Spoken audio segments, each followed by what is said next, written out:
I went into Ori and the Blind Forest expecting some amazing indie gem with all the praise going around it with the release of a new Ori game. So when I heard it was on Xbox Game Pass for PC, I installed it immediately expecting it to blow me away. But instead I got a bunch of hours filled with dumb mechanics and jankiness. I'll try to make this video quick because I don't think you give a damn about a small review, but this is me trying to protect you from forcing yourself to finish a game almost as torturous as the game that took thousands of people's lives away, Assassin's Creed Odyssey. But other than that, I want to get into the main good thing about this game, the graphics. This game looks amazing. It's almost like an artist drew a watercolor paint with all his or passion and soul into it, and did some epic Mickey crap and made this beautiful masterpiece of animation and art. It doesn't look realistic at all, yet still when I play it, it looks like someone took a picture of a forest and shoved a bunch of blue fantasy into it. Although some places in the game look really good, while other parts of the game looks like it was just dipped into a can of paint mixed in with some gray fog. I would say a lot of the characters in the game look okay and decent, but the main character, Ori, does look pretty good. It reminds me of a little puppy if it had big frog legs. And a bunch of the enemies are pretty boring, which, I mean, they aren't a lot of variety when it comes to them at all. And now, also with that, you might also be thinking, oh wow, these graphics look amazing. I would love just looking at the game all the time and standing there in awe. Well, too bad for you because this game is going to clock you on the head and make you scream because of all the dumb art decisions made in the game. The game really likes to mix what it can be stood on and what can't be by making everyone look natural. And while that is cool and all, you have no idea how many times I've tried to get somewhere, but it doesn't explain what a straight path is and what a straight path isn't. So I usually just end up dying over and over and over trying to figure out where to go. I'll be back on there later in the review. Next, we're going to cover the story and characters. Well, for this subject, there isn't much to really cover because of the story in the game is a bit short with a bunch of generic plot, including the game thinking the power of friendship is as powerful as Doom Guy blowing a demon's brains out with a rocket launcher. And it seems to save the main character way too many times for it to feel special. Other than that, it does make characters have a bit of actual character, and you definitely see some of the characters actually change throughout the story. And for like one of the characters, like the obese panda guy you see at the beginning, you kind of feel bad for him because of how expressive he is and kind of like a kind character he is kind of throughout most of the story.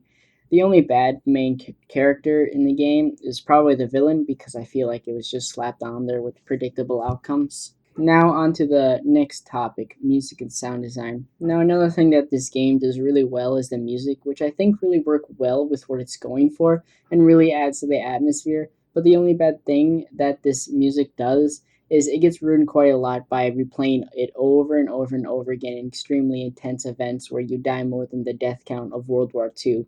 More on that later, like the other topic. The sounds in the games, I would say, are pretty mediocre and it can sound a bit too mushy and samey like. It's like when you do a big explosion with your one blue thingy, it sounds like someone took a grenade and muffled it, which is kind of like a bunch of other explosions in the game too.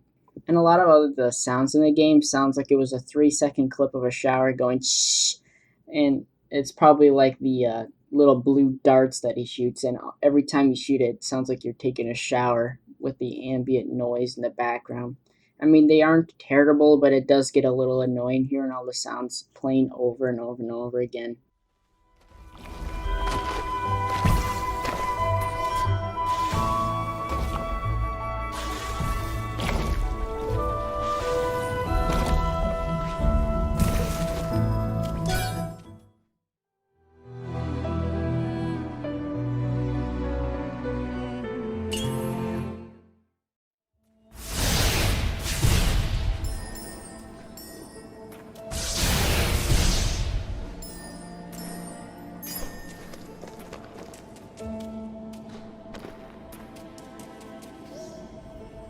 Finally, I want to cover the worst part of the game, and the main reason I wanted to make this review to warn you about it'd be the gameplay. Now, the gameplay in this game is absolute garbage with so much RNG and bugginess that you blame the game for almost all your deaths.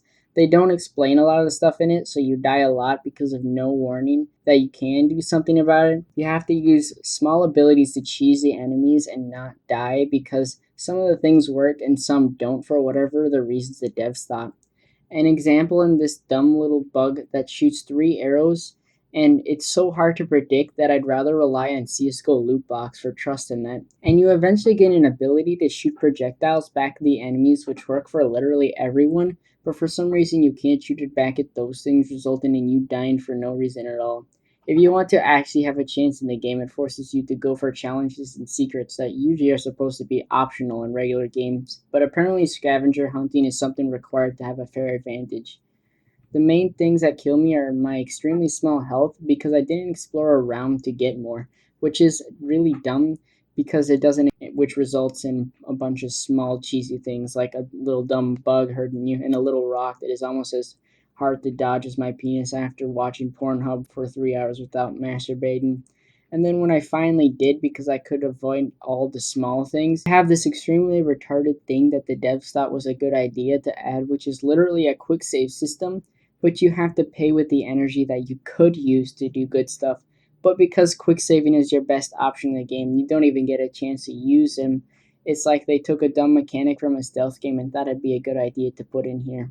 But for a summary of the game, I think I'm probably going to give it like a 30 out of 100. And if you want to play the new game, just watch a review for 2 minutes telling you all the spoilers, then you're golden. It took me a while to force myself to play this, and because I finished it, I have a good enough right to make a review on it.